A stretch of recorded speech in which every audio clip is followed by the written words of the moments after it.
Hi, ladies. Hi. I'm so excited to talk to you. I've been big fans of yours ever since the Bridgerton musical that took off on TikTok. I don't know if we talk about that, but loved it. So I've been following your careers, and I was so stoked to see that you guys were doing this Moana 2. And I know when it originally started, it was going to be a TV show. So that was like, how much music do you have to make? How many episodes? And then having it turned into a movie. Like, how was that for you guys? Because I know, like, TV, yay, but like feature film. Yeah, I mean, it was a wild twist for sure. Yeah. I was like, oh, maybe if we do really well on this TV show, they'll ask us to do a movie someday. Maybe, who knows? And Mr. Bob Iger was like, it's a movie. Just kidding. And we were all like, great. And then we completely shifted gears, and the whole creative team sort of flipped our storyboard room upside down, and we walked in, and it was completely different the next day. Took it apart, put it back together. But I will say in animation, like the projects take on so many different lives before they come on a screen near you. And so the process wasn't that different. It was just a little faster, you know, because even when it was a TV show, stuff was moving around and, you know, rewriting itself and, you know. Yeah. And the songs like you performed for us today are fantastic. I think Beyond is amazing. I love the villain song. It's like, or the non-villain song is what we're calling it. The non-villain villain song? The non-villain villain song. And then Maui's. I love that it's like such a touch of like what Lin-Manuel set for him. And then you guys, I think, enhanced it and kind of really brought the rock. Like, because, you know, he had that song that went viral for so long, and I feel like you combined them, like, so well. So did you guys get to record with him? Or were you just like, here's the song, have a good time? We got to record with him. Yeah, that was fun. And it was so much fun. He's such a trooper and came in so prepared and, you know, brought his family, brought his kids and his wife. And, like, you know, I think he nailed it. Yeah. I mean, the song, we did make it for him. Yeah. And he is Maui. I don't know. Like, Maui is him. He is Maui. There's so much shared personality there. Yeah. That it was a really fun challenge. But thank you for saying that. That's really kind. Yeah, you're welcome. I'm like, I loved it. So I'm like, I know. Especially with Beyond, you know, having to come from How Far I'll Go. Talk to me a little bit about kind of taking that next step with her with this song. Mm-hmm. Well, it's a little darker than How Far I'll Go. And that was pretty intentional because it's a similar place in the movie where she's about to leave again, but everything has shifted.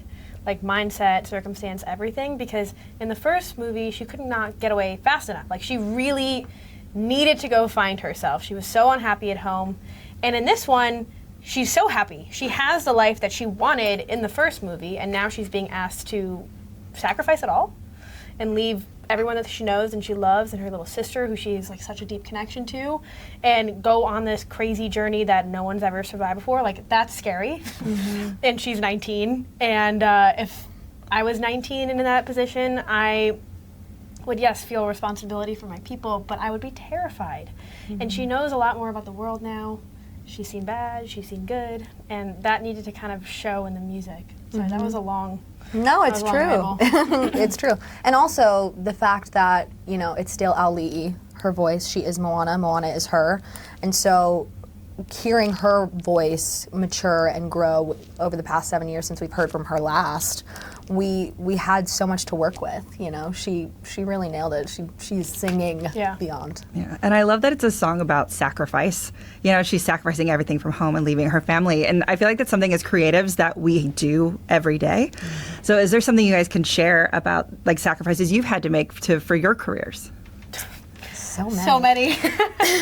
Yeah, it was one of my least favorite things, especially growing up. It's like, it's come so easy to you. And I'm like, no, it doesn't, guys. Like, you don't know how many hours go into everything. Like, even when I play the piano now, I'm like, it's years of technique and practice and sacrifices of like not going to friends' houses and sleeping over and missing football games and missing whatever. It's just like, there are so many times where you have to put music first, and it's fine because we love it, but it's still a sacrifice. Yeah. I'd say, like, you know, I didn't get the college experience, but, you know, I sacrificed that to move out here, and I think that was the right choice in the end. It served the bigger purpose, and I think that's what Moana's doing. Yeah. Awesome. And let's talk about Get Lost, my favorite song. I've like saved the best for last in my opinion. I love it because Disney is so known for their villain numbers, right? So God knows best. Poor unfortunate souls. 100%. Oh my God.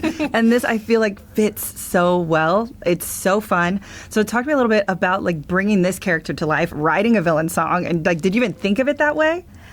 You know, when we were talking about the character of Matangi, she was so mysterious that we didn't really know. All we knew was that she was a fierce, sort of like almost older sister energy to Moana, and that this song was giving her like veiled advice, you know? Like we don't really realize why she's telling Moana to get lost until we figure out why. Yeah, it's like breadcrumby. Yeah. But we did know that Afi Mai Fraser, who is Matangi, is a crazy singer, and they told us we can write a song for a vocalist, and so we did.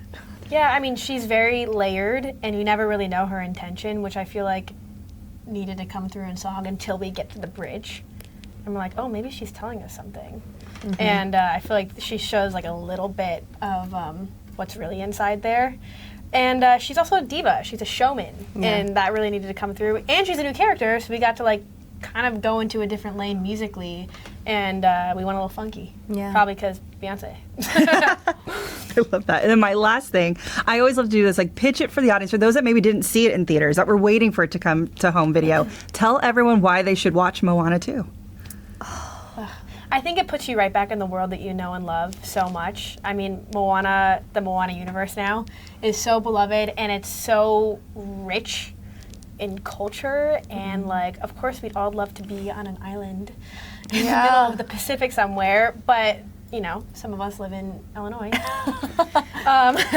and we can't get there, and it brings you right back. Yeah. It's all the same characters that you know and love, just a little bit more. Yeah, and more new characters. I mean, I think that's a really big selling point. And also, Pua gets to go on this journey, which he didn't get to go on last time, and I think he deserved to. Oh, there's so much more Pua, so much more Hey Hey, and my favorite, Blobby. You'll have to watch it to find out who Blobby is, but he's there.